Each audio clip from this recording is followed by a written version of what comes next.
ಏ ಚೆನ್ನಾಗಿ ಮಾಡ್ದೆ ಕಣ, ಕಾಲೇಜಲ್ಲಿ ನಿನಗೆ ಫಸ್ಟ್ ಪ್ರೈಸ್. ಕೊಡಿಲಿ ಇದನ್ನ ನೋಡು, ಇದನ್ನ ನೋಡಿ ನಿಮ್ಮ ಅಪ್ಪನೂ ಹೆದರ್ಕೊಂಡ್ರು. ಅದಕ್ಕೆ ಹೇಳಿದ್ದು ಕೋಲ್ ತಗೊಂಡು ಪ್ರಾಕ್ಟೀಸ್ ಮಾಡು ಅಂತ. ಚೆನ್ನಾಗಿ ಮಾಡ್ತಾನೆ ರೀ.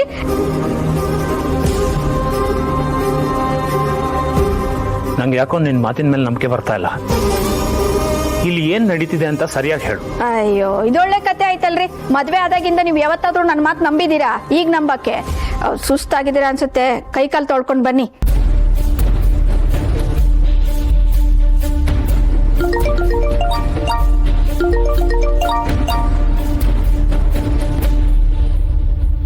ಲಕ್ಷ್ಮಿ, ಮಗಳೇ ಹೇಗಿದ್ಯಾ?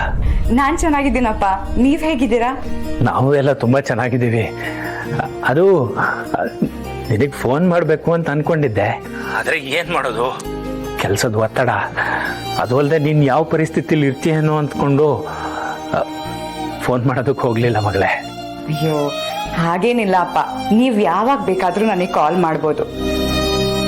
ಇವಾಗಿರೋ ಪರಿಸ್ಥಿತಿಲಿ ನಾನಂತೂ ಅಲ್ಲಿಗೆ ಬಂದು ನಿಮ್ಮನ್ನ ನೋಡೋದಕ್ಕೂ ಆಗ್ತಿಲ್ಲ, ಮಾತಾಡ್ಸೋಕ್ಕೂ ಆಗ್ತಿಲ್ಲ. ಅಟ್ಲೀಸ್ಟ್ ಕಾಲ್ ಮಾಡಿ ಮಾತಾಡಿದ್ರೆ ಖುಷಿ ಆಗತ್ತಲ್ವಾ? ಕೊಡ್ಲಿ. ಲಕ್ಷ್ಮಿ, ಇನ್ನೊಂದು ಖುಷಿ ವಿಚಾರ ಗೊತ್ತೇನೆ? ಅಮ್ಮ ಪ್ರೆಗ್ನೆಂಟ್ ಅಂತ ಸುದ್ದಿ ಇಡೀ ಊರಲ್ಲೆಲ್ಲ ಓಡಾಡ್ತಿದೆ. ಯಾಕೆ, ನೀನು ಗೊತ್ತಿಲ್ವಾ? ಅಥವಾ ಗೊತ್ತಾಗಿ ನಮಗ್ ಹೇಳಕ್ ಏನಾದ್ರೂ ಫೋನ್ ಮಾಡಿದ್ಯಾ? ಹೌದಾ ಅಮ್ಮ? ಇಲ್ಲ, ನನಗೆ ವಿಷಯನೇ ಗೊತ್ತಿಲ್ಲ. ಗೊತ್ತಿದ್ರೆ ನಾನು ಡೈರೆಕ್ಟ್ ಆಗಿ ಅದಕ್ಕೆ ಫೋನ್ ಮಾಡಿ ಮಾತಾಡ್ತಿದ್ದೆ. ಅಮೃತ ಪ್ರೆಗ್ನೆಂಟಾ? ನನಗೂ ಈ ವಿಷಯ ಗೊತ್ತಿರಲಿಲ್ಲ. ನಾಳೆನೆ ದೇವಸ್ಥಾನದಲ್ಲಿ ಅವಳ ಹೆಸರಲ್ಲಿ ಅರ್ಚನೆ ಮಾಡಿಸಿ ಪ್ರಸಾದ ಹೋಗಿ ಕೊಟ್ಟು ಬರ್ತೀನಿ.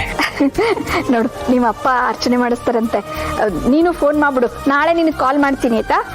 ನಾನು ಅದಕ್ಕೆ ಬೆಳಗ್ಗೆನೆ ಫೋನ್ ಮಾಡಿ ವಿಶ್ ಮಾಡ್ತೀನಿ. ಸರಿ.